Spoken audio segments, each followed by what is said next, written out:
रामकृष्ण हरी. सर्वांचं या आपल्या पंढरी कट्टा या युट्यूब चॅनलवर सर्वांचं सहर्ष स्वागत आहे. मित्रांनो, आता काही दिवसावर आषाढी वारीला सुरुवात होत आहे आणि वारी म्हटल्याच्या नंतर प्रत्येकाच्या मनामध्ये तो भाव निर्माण होतो आणि ह्याच वारीबद्दल नेमकी ही वारी कधीपासून चालू झाली आणि वारी कोणी चालू केली याची सर्व माहिती आजच्या या व्हिडिओमध्ये आपल्याला मी देणार आहे. जर आपण या चॅनलवर नवीन असाल तर आत्ताच आपल्या चॅनलला सबस्क्राईब करून घ्या, म्हणजे जे येणारे वारीचे व्हिडिओ आहेत ते तुमच्यापर्यंत लवकरात लवकर पोहोचतील. आता पहिला मुद्दा आहे, वारी ही कधीपासून आहे. तर वारी ही कधीपासून आहे हे जर आपल्याला बघायचं झालं तर आपल्याला पहिलं पंढरपूरचा इतिहास बघावा लागेल. आता पंढरपूर कधीपासून आहे याचा उल्लेख बरेचसे संतांना सुद्धा अभंगामध्ये केलेला आहे आणि नामदेव गायनी एका अभंगामध्ये नामदेव गाय म्हणतात,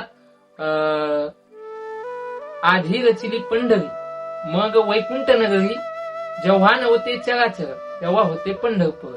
संत म्हणतात की जेव्हा वैकुंठ नव्हतं तेव्हा पंढरपूर होतं.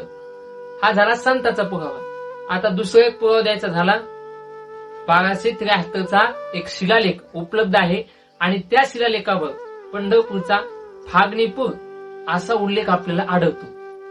चला, दुसरा जर आपल्याला पुरावा द्यायचा झाला तर इसवी सन 516चा एक ताम्रपट्टा आहे आणि त्या ताम्रपट्टामध्ये पंढरपूरचा पांडुरंगपल्ली असा उल्लेख आपल्याला बघायला भेटतो.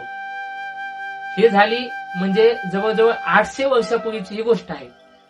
आणि याच मंदिरामध्ये जो 16 खांबी सभामंडप आहे, या सभामंडपामध्ये शिलालेख आहे आणि त्या शिलालेखावर 71व्या वहीत वारी असा स्पष्ट उल्लेख आपल्याला आज सुद्धा पाहायला भेटतो. म्हणजे जवळजवळ ज्या वेळेस पंढरपूरचं मंदिर होतं त्यावेळेसपासून वारी ही चालू आहे. आता दुसरा प्रश्न असा आहे, नेमकी वारी चालू कोणी केली किंवा वारीचे वारकरी कोण होते, पहिले वारकरी कोण होते? तर याच्या दोन मान्यता आहेत, एक लोक मान्यता आहे आणि दुसरी जी आहे ती ऐतिहासिक मान्यता आहे. लोकमान्यता अशी आहे, लोकमान्यानुसार असं म्हटलं जातं की पहिले वारकरी कोण होते तर भगवान शंकर हे पहिले वारकरी होते. आणि ऐतिहासिक दृष्ट्या जर आपण याचा विचार करायला गेलो, संत ज्ञानेश्वर महाराजांचे जे वडील आहेत विठ्ठलपंत कुलकर्णी यांनी ही वारीची प्रथा घालून दिली आणि पुढे संत ज्ञानेश्वर महाराज आणि संत नामदेव महाराजांनी या वारीला व्यापक असं स्वरूप प्राप्त करून दिलं. आणि त्यांच्यानंतर संत तुकाराम महाराजांचे जे कनिष्ठ पुत्र आहेत संत नारायण महाराज यांनी संत ज्ञानेश्वर महाराजांच्या आणि संत तुकाराम महाराजांच्या पादुका एकत्र घेऊन ही वारी चालू ठेवली. आणि त्याच्यानंतर बराच काळ गेल्याच्या नंतर हैवत बाबा यांनी जो आपण आता पालखी सोहळा बघतोय ज्ञानेश्वर महाराजांचा, तो स्वातंत्र्य पालखी सोहळा हैवत बाबा यांनी केला.